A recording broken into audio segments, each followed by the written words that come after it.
Hello' friends, এয়া মোৰ ঘৰলৈ নতুন আলহী আহিছে। এয়া হ'ল মাখনী দাস ঠাকুৰীয়া বাইদেউ। এয়া বাইদেউক বহিবলৈ দিলোঁ। আমি যিহেতু এঠাইলৈ যাম, আমিনো ক'ত যাম আপোনালোকক দেখুৱাম। এয়া হ'ল ৰংজলীৰ দৌল উৎসৱ। এয়া আমি দৌল উৎসৱৰ গেট পাই গ'লোঁ। এয়া আপোনালোকক দেখুৱাইছোঁ অলপ।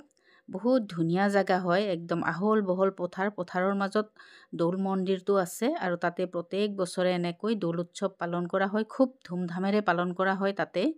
মানে আমি তালৈ গ'লোঁ আজি একেলগ হৈ পেলাই। এয়া নামঘৰ হয়।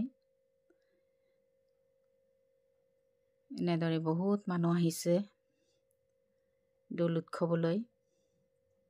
আমিও আহিলোঁ তালৈ, ভালেই লাগিলে আহি। সুন্দৰ পৰিৱেশ। এয়া সুযোগ বুজি ফটো এখন উঠি ল'লোঁ আমি এনেদৰে।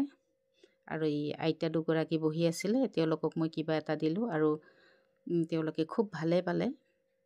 ভিডিঅ'টো ইমানে আছিল, ধন্যবাদ।